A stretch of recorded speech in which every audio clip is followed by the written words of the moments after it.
बिस्मिल्लाहिर्रहमानिर्रहीम।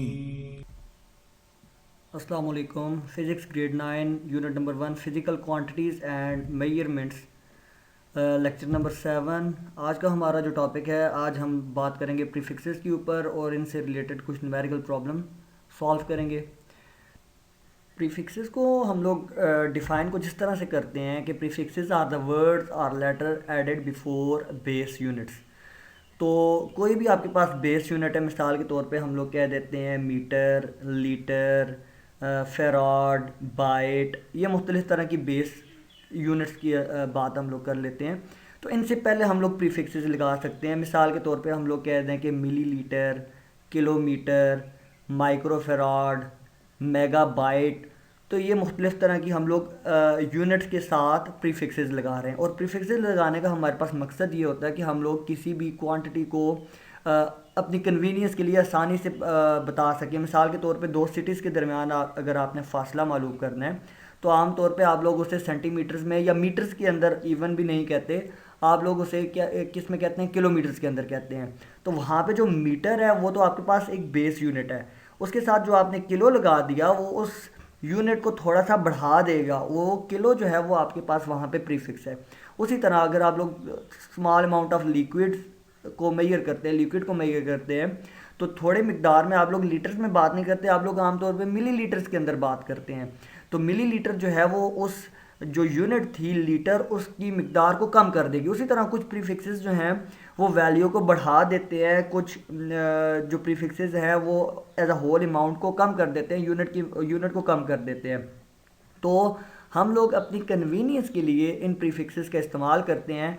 तो ये चंद एक हम लोगों ने एग्जांपल दिए हैं, बाकी भी हम लोग डिटेल में इसे डिस्कस करते हैं। The milli, kilo, micro, mega, tera, femto, nano, तो ये आपके पास जो है वो प्रीफिक्सेस आ जाते हैं। आगे हम लोग इनका इस्तेमाल भी देखेंगे, कहाँ पे किस तरह इस्तेमाल किया जा रहा है। तो छोटे जो लेवल है वहाँ पे कौन सा इस्तेमाल होगा। तो प्रीफिक्सेस एक्चुअली जो हैं एक ऐसा मैकेनिज़्म होता है, प्रीफिक्सेस टू पावर ऑफ 10 एक ऐसा मैकेनिज़्म है जिसके अंदर आप लोग बहुत बड़ी जो वैल्यूज़ हो जाती हैं या बहुत छोटी वैल्यूज़ जो होती हैं उनके साथ प्रीफिक्स लगा के उन वैल्यूज़ को आप लोग एक स्मॉल जगह पे भी आप लोग उसे लिख सकते हैं। तो अपनी कन्वीनियंस के लिए आप लोग प्रीफिक्सेस का इस्तेमाल करते हैं। मिसाल के तौर पे एटॉमिक डिस्टेंसेस की बात करें तो वो आपके पास 10⁻⁻15 मीटर्स में बात आ जाती है। तो उसे लिखना 0.0000, बहुत सारे ज़ीरोज़ लिखने के बाद आप लोग किसी अमाउंट को लिखेंगे। तो आप लोग सिंपली वहाँ पे आप लोग नैनोमीटर लगा देते हैं या फेम्टोमीटर 10⁻⁻15 सिंपल करके आप लोग लिख लेते हैं। फेम्टोमीटर में, नैनोमीटर में लिख लेते हैं। माइक्रोमीटर में आप लोग छोटी वैल्यूज़ को लिख सकते हैं। अगर बड़े लेवल पे जाएं तो गीगाबाइट, मेगाबाइट, टेराबाइट, आप लोग बड़ी वैल्यूज़ को लिख सकते हैं। तो प्रीफिक्सेस सिंपली आप लोगों को किसी भी यूनिट को आसानी के साथ आप लोग उसे लिख सकते हैं। ये एक ऐसा मैकेनिज़्म आ जाता है, एक ऐसा तरीक़ाकार आ जाता है। तो हम लोग बात कर लेते हैं कुछ प्रीफिक्सेस के ऊपर कि कौन कौन से यहाँ पे प्रीफिक्सेस मौजूद हैं। तो यहाँ पे आपके पास मल्टीप्लायर लिखे हुए हैं और साथ वो प्रीफिक्स कौन सा बनता है। अगर हम लोग बात करें 10⁻⁻1 वो डेसी, उसका सिंबल डी है। सिंपली 10⁻⁻2 सेंटी, सी से आप लोग उसे ज़ाहिर करते हैं। 10⁻³ मिली आपके पास आ जाता है, एम से ज़ाहिर करते हैं। 10⁻�6 माइक्रो, माइक्रो को आप लोग म्यू से ज़ाहिर करते हैं, ये सिंबॉलिक रिप्रेजेंटेशन आ जाती है माइक्रो की। 10⁻⁹ नैनो, एन से आप लोग उसे रिप्रेजेंट करते हैं। 10⁻12 पीको, पी से, स्मॉल पी से रिप्रेजेंट करते हैं। उसी तरह 10⁻15 फेम्टो, स्मॉल एफ से रिप्रेजेंट करते हैं। 10⁻18 एटो, ए से ज़ाहिर करते हैं। 10⁻+1, अभी आप लोगों ने इसे जब आप लोग रिलेट करके इसे याद करेंगे तो आपको आसानी से याद होगा। 10⁻⁻1 डेसी था और 10⁻+1 डेका आ गया, उसे डी ए से रिप्रेजेंट करेंगे। उसी तरह 10⁻2 हेक्टो आ जाता है, एच से रिप्रेजेंट करते हैं। 10⁻3 जो है वो आपके पास kilo. 10⁻6 mega. 10⁻9 giga, capital G से रिप्रेजेंट करेंगे। 10⁻12 टेरा, टी से रिप्रेजेंट करेंगे। 10⁻15 पीटा, पी से रिप्रेजेंट करते हैं। 10⁻18 एक्सा, कैपिटल ई से रिप्रेजेंट करते हैं। आप लोग इनिशियली दो को छोड़ के आगे तीन तीन के डिफरेंस के साथ नया प्रीफिक्स आ रहा है। इसे याद करने का different student different method apply करते हैं, लेकिन आप लोग अगर इसे रिलेट करके याद करेंगे कि 10⁻⁻2 था सेंटी, तो 10⁻+2 हेक्टो आएगा। 10⁻⁻3 मिली है और 10⁻+3 जो है वो किलो है। 10⁻⁻6 माइक्रो है। 10⁻+6 मेगा है। ऐसे आप लोग रिलेट करेंगे और बेहतर तरीके से याद हो जाएगा। लेकिन कुछ स्टूडेंट जो है वो माइनस वाली वैल्यूज़ है एक दफ़ा याद कर लेते हैं, पॉजिटिव वाली वैल्यूज़ जो हैं वो फिर साथ याद कर लेते हैं। तो किसी तरीके से भी आप लोग इसे मेमोराइज़ करेंगे ताकि आप लोग आसानी से इन्हें कन्वर्ट कर सकें। अगर एक प्रीफिक्स दिया हुआ है, यूनिट दी हुई है, तो आप लोग उसे दूसरे प्रीफिक्स की यूनिट के अंदर कन्वर्ट कर सकें। ये तो आपकी बुक के अंदर मौजूद है। इसके अलावा भी कुछ आपके पास मौजूद है। 10⁻21 जो है वो जेप्टो आ गया। 10⁻21 जो है वो जीटा आ जाता है। 10⁻24 योक्टो और 10⁻24 योटा आ जाता है। तो ये मुख्तलिफ तरह के प्रीफिक्सेस जो है वो इस्तेमाल हो रहे हैं। आगे कुछ न्यूमेरिकल प्रॉब्लम इन्हीं से रिलेटेड सॉल्व कर लेते हैं। आपकी बुक के अंदर केपी की टेक्स्ट बुक फिजिक्स की 9th क्लास की पहला न्यूमेरिकल जो है वो कुछ प्रीफिक्सेस दिए हुए थे। आप लोगों ने इनके पावर ऑफ 10 में आप लोगों ने ऐसे लिखने प्रॉपर प्रीफिक्स इस्तेमाल करके, जिस तरह 10⁻21 kg लिखा हुआ है तो आपने और कोई बेहतर प्रीफिक्स नहीं, ये -21 को भी सॉल्व करके देन करना है। तो हम लोग स्टेप बाय इसे सॉल्व करेंगे किस तरह से। पहला जो है वो आपके पास 10⁻21 किलोग्राम है। तो आप लोग सिंपली इसे आप लोग ये करेंगे तो आप लोग प्रीफिक्सेस के टेबल में से आप लोग देखेंगे कि किलो की वैल्यू क्या है। किलो जो है वो 10⁻3 आता है। बाकी तो 10⁻21 आपने उसी तरह से लिखा और किलो की जगह आप क्या करेंगे 10⁻³ आप लोगों ने लिखा और इसे आप लोग मैथमेटिकली सॉल्व कर सकते हैं। बेसिस सेम है और पावर्स आपस में सॉल्व होती हैं कुछ इस तरह से। -21 + 3 आंसर आपको क्या मिलेगा? आंसर आपको मिलेगा 10⁻18 ग्राम। तो 10⁻18 ग्राम आपके पास आ गया और 10⁻18 आप लोग प्रीफिक्स के अंदर जो प्रीफिक्सेस वाला टेबल था उसके अंदर आप लोग देख सकते हैं कि ये आपके पास आता है एटो। तो आप लोग क्या करेंगे 10⁻18 की जगह सिंपली आप लोग स्मॉल a लिख सकते हैं और आपके पास ये आंसर आ जाएगा 10⁻21 किलोग्राम इज इक्वल टू एटोग्राम। एक एटोग्राम के इक्वल आ जाएगा। इस तरह से ये आप लोग सॉल्व कर सकते हैं। आप लोग प्रॉपर प्रीफिक्स यहाँ पे यूज़ कर सकते हैं। नेक्स्ट हमारे पास था 3 × 10⁸ मीटर। तो ये भी आपके पास बहुत बड़ी वैल्यू आ जाती है। इसमें आप लोगों ने बहुत सिंपल है, ये आप प्रीफिक्स के अंदर देख सकते हैं। -18 आपके पास एटो आ रहा था तो 10⁻+18 आपके पास एक्सा आ रहा है। तो आप लोगों ने सिंपली क्या किया 10⁻18 को रिप्लेस कर दिया कैपिटल ई के साथ। तो आपके पास ये आ गया 3 एक्सा मीटर, आपके पास ये वैल्यू आ जाएगी। इसी तरह से तीसरा न्यूमेरिकल जो है वो आपके पास है 149.6 मिलियन किलोमीटर। तो इसे अब हम लोग सॉल्व करते हैं तो हम लोग एक चीज़ ये जानते हैं कि जो मिलियन होता है वो 10⁻6 होता है। तो 1 मिलियन के अंदर आपके पास 6 ज़ीरोज़ आ जाते हैं। तो 149.6 मल्टीप्लाई बाय मिलियन को आपने रिप्लेस कर दिया 10⁻6 किलोमीटर। बाकी उसी तरह से आपने लिखा है। नेक्स्ट स्टेप में भी हम ये करेंगे कि किलो को भी हम लोग रिप्लेस कर देंगे उसकी वैल्यू के साथ।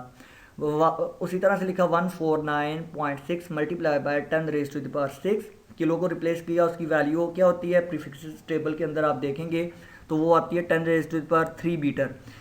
तो ये आपके पास आ गया। देन आपने इसे सॉल्व करना है 10⁻6 और 3 मैथमेटिकली आप लोग बेसिस सेम है, पावर्स ऐड हो जाती हैं तो आपके पास 10⁻9 आ जाएगा। तो ये आपके पास तो 149.6 गीगा मीटर आ गया। 10⁻9 अगर आप लोग देखें प्रीफिक्सेस टेबल के अंदर तो 10⁻9 जो है वो गीगा के इक्वल आता है। तो गीगा मीटर आपके पास आ जाएगा। तो सिंपली आप लोग इसे इस तरह सॉल्व कर सकते हैं। नेक्स्ट आपकी बुक के अंदर न्यूमेरिकल नंबर 2 है। और भी इसमें स्टेटमेंट लिखी हुई है। मैं सिंपली ये आपको बता देता हूँ क्या सॉल्व करना है इसके अंदर। आपने पहली चीज़ है how many nanometres are in 1 angstrom. आगे डिस्कस करते हैं how many femtometres are fermis in 1 angstrom और how many angstrom are in 1 metre. तो सबसे पहले तो आप लोगों को एंगस्ट्रॉम से थोड़ी हाउनो होनी चाहिए क्या है। ये एक्चुअली लेंथ की एक यूनिट है। 1 angstrom is the unit of length basically. और 1 एंगस्ट्रॉम जो है वो इक्वल टू होता है 10⁻⁻10 मीटर के। तो हम पहले अपना सॉल्व करते हैं क्वेश्चन जिसमें पूछा हुआ है कि how many nanometres are in 1 angstrom. 1 angstrom हमें पता है कि वो 10 raise to the power minus 10 metre की इक्वल होता है। और नैनो की वैल्यू भी आपको पता होनी चाहिए। नैनो प्रीफिक्सेस टेबल के अंदर अगर आप लोग देखेंगे तो नैनो जो है वो 10 raise to the power minus 9 की इक्वल है।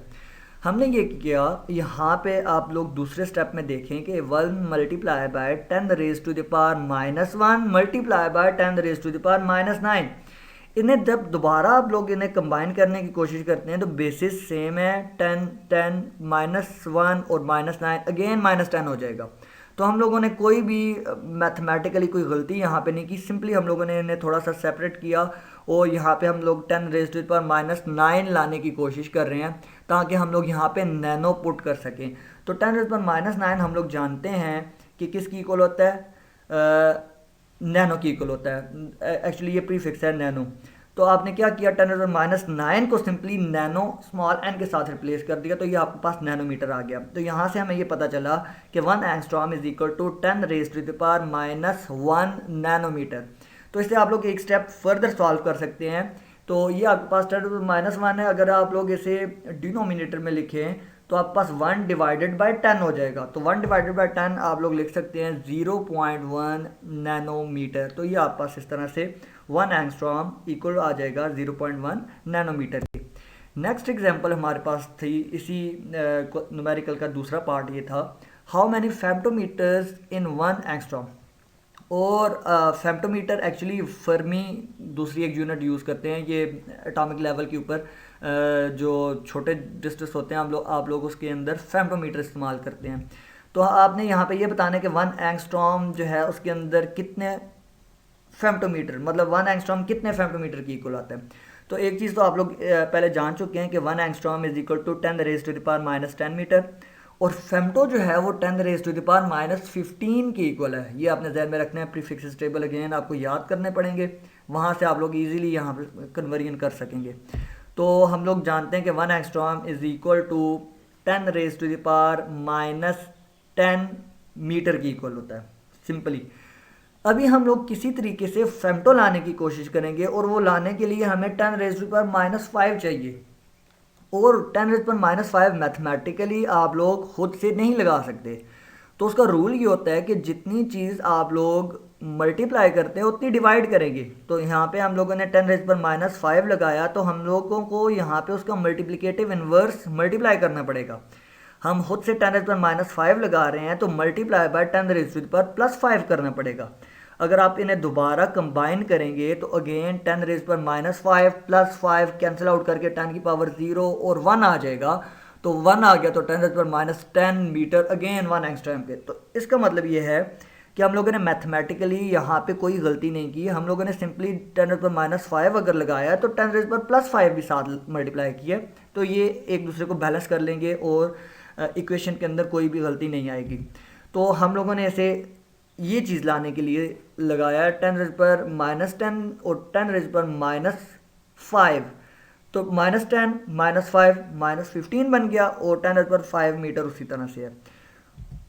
आप लोग इसे एक दूसरे रिप्लेस भी कर सकते हैं। 10 रेज़ पर 5 हमने पहले लिख दिया, 10 रेज़ पर -15 हम लोगों ने 7 मीटर के लगा दिया।